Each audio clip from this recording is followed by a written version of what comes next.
So my goal for this is to Marie Kondo my living space, and then 5, Marie Kondo my life. So basically take something in my life and remind myself, is this sparking joy? Does this make me happy?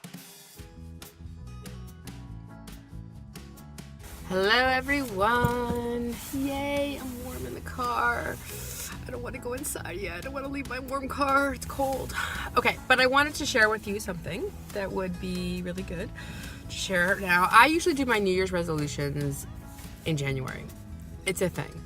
I find that it's a lot easier to think about things that you want to do when you're kind of starting the year. I always feel this pressure, especially last year with everything that went on with the cancer and, just everything, just thinking about everything, every appointment. It's a hard time to sit back and say, okay, so I'm in it. What can I think is my resolution for this year? So I put it aside. I enjoyed my holidays, and I came back and I just thought in the first couple weeks, what are some things I really, really, really want to have for this year? What's really important to me?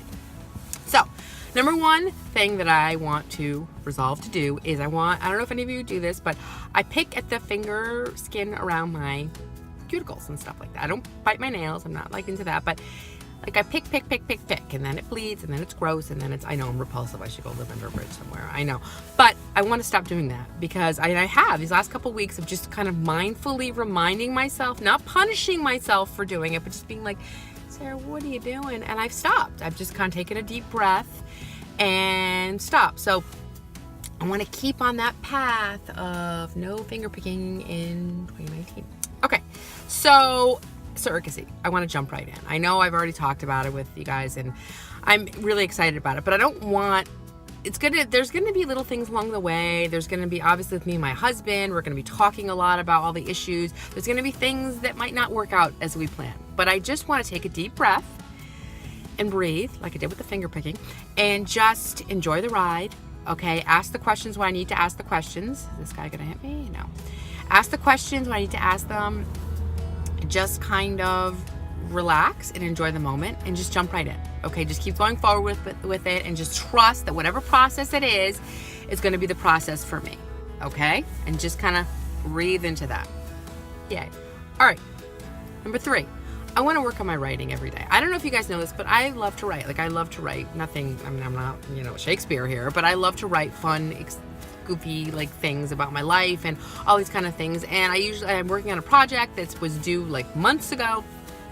I'm working with an editor on it, and I need to finish it. I need to actually finish it. So you always have excuses for the things that you don't want to do, right? But what about the things that you do want to do? I have tons of excuses for those, mostly in the form of Netflix, because I love a good binge watch, you know what I mean?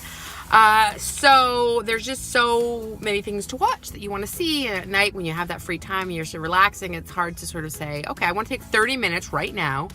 And all I'm saying is 30 minutes a day of writing. It can be in this little notebook, which is where I keep my resolutions, my fabulous gift for my, I'll say it, coworkers. Love you guys. And it just write something. Sometimes you always think in your head, oh, it has to be the perfect lighting. It's going to be my favorite Starbucks, that booth in the corner. Instead of just saying, I could do it anywhere. I can do it anywhere. You can write anywhere and let it be what it is. So I have to just remember that and make things easier than I am making them, because sometimes especially me, I tend to make things a little more difficult for myself, and then it's impossible, and then you get inert. You don't do anything. You just keep browsing through the next Netflix queue, which is a lot, That You show is totally addictive. Anyway, okay.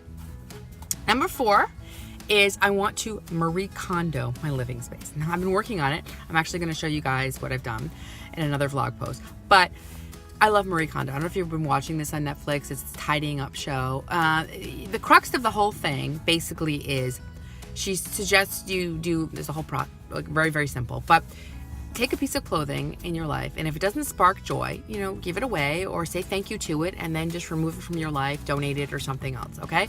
But I love that. I love that idea of taking my living space, particularly that top drawer.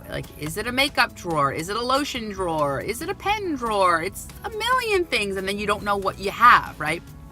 So my goal for this, it's 4 and 5, is to Marie Kondo my living space, and then 5, Marie Kondo my life. So basically, take something in my life and remind myself, is this sparking joy? Does this make me happy? I mean, I'm not trying to be a guru or anything like that. I'm not, but just remind myself, what's going on? Life is short. If we learn anything from 2018 is, you know what I mean? There is an expiration date on us, okay? So let's just tick-tock with the clock. So what I have here, like, when I started to do the Marie Kondo thing, and I started to go through my stuff, I found things that I didn't even know I had, that I had been looking for. Like, I was looking for this item that I loved, and then to buy when I actually already had it. Like, using the things you have. Remind yourself that you have everything that you need, maybe. You know, there's a lot of stuff that you have that you need, that you don't have to go out there and purchase it or find it. It's like a lot of stuff is there. So just using what I have, making the most of what I have. And first of all, it's going to make for much more of an economical situation for this year, you know, vis-a-vis the surrogacy and everything, but also it's going to remind me to stay present, to stay with what I have, and to keep myself organized. So I think if I stick to these 5 things, okay, no finger picking, surrogacy, jump right in, yay, work on writing every day, 30 minutes, that's it, Marie Kondo my living space, and then Marie Kondo my life, okay, I think I'm going to have a pretty good year, okay?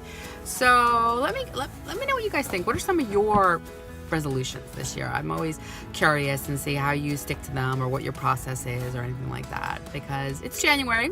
We can still talk about resolutions. You know, there's still plenty of time to resolve to do things, and that's what I'm doing. Yep. Yay. Okay. I'll talk to you guys later. Bye. It's sunny.